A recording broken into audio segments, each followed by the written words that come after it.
portugais, on prononce colo.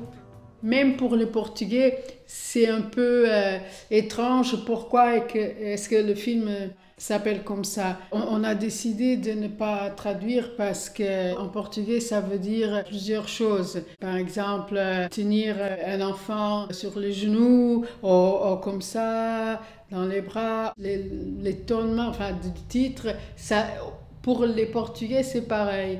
Alors, tout le monde est plus ou moins dans le même niveau de compréhension ou bien incompréhension.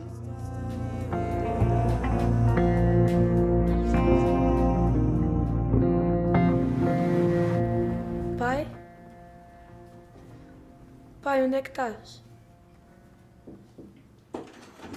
Mãe? Não está cá ninguém?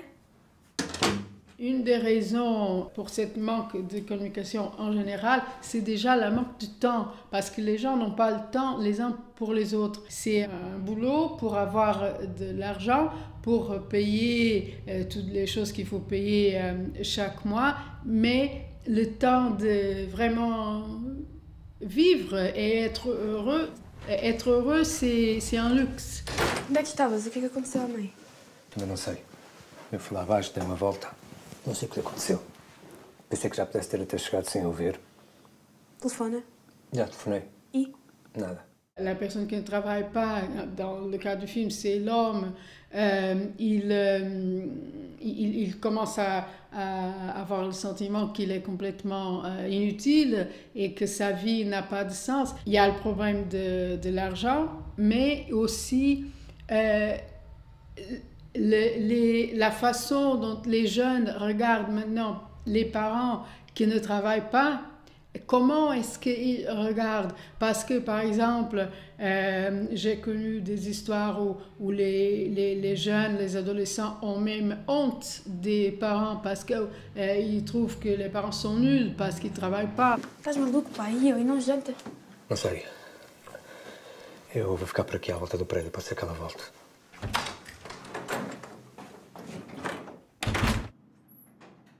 Et à moi, ça m'intéresse beaucoup, cette problématique-là des relations entre les familles, enfin les jeunes et les adultes. Comment est-ce qu'ils vont grandir et déjà, comment est-ce qu'ils vont penser la société et leur futur et pourquoi tout ça. Mas e o frigorífico, mãe?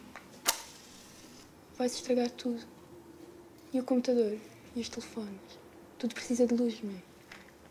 Só por uns dias. L'appartement est aussi un personnage parce qu'on comprend dans le film qu'ils ont encore besoin de payer l'appartement. Alors, c'était pas maintenant on n'a pas d'argent. Non, c'est on a des dettes.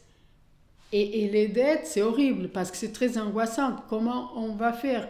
Et il y a la pression de la banque et tout ça. Et d'une façon, enfin, si on veut penser d'une façon aussi politique, c'est incroyable parce que si on a eu la crise, c'était à cause des banques. Alors, il faut repenser tout. E que desse tempo.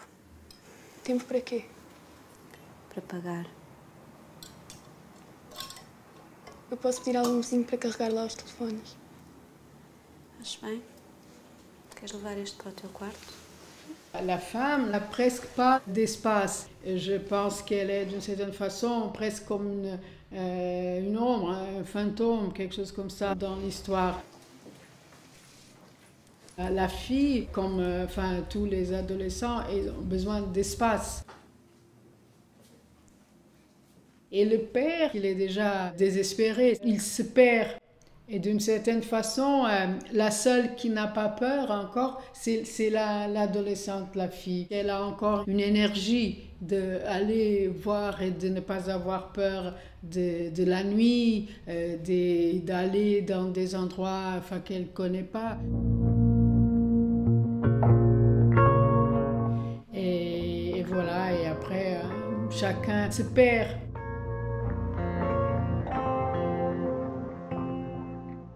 Dans mes autres films, il y a beaucoup de gros plans et dans ce film-là, j'ai eu le sentiment qu'il fallait être un peu plus loin.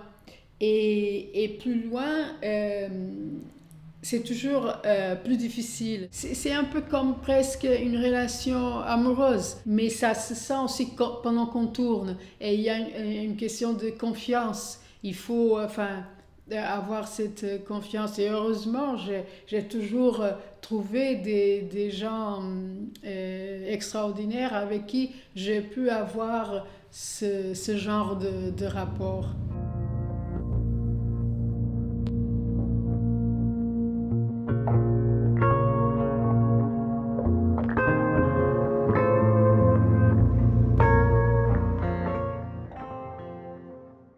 Et la nature, je pense aussi que c'est très important. Même quand on est dans une ville, il y a quelque chose qu'il faut voir. Il y a un arbre, il y a le fleuve, il y a quelque chose qui est plus grand que nous et qui peut nous aider peut-être. Et je pense que peut-être c'est ça, et, soit dans le cinéma, soit dans la vie. J'ai commencé à faire du cinéma très jeune. Le premier film, j'ai commencé à tourner, je pense que j'avais 23 ans, quelque chose comme ça. Alors, ce que je peux dire, c'est que j'ai vraiment besoin de faire du cinéma. Je pense que c'est mon langage. Je m'explique mieux quand je travaille, quand je fais du cinéma, et que peut-être, mais je pense que je m'explique mieux aussi à moi-même. Je me connais en travaillant. Et alors je pense que je ne pourrais pas vivre sans faire du cinéma, vraiment.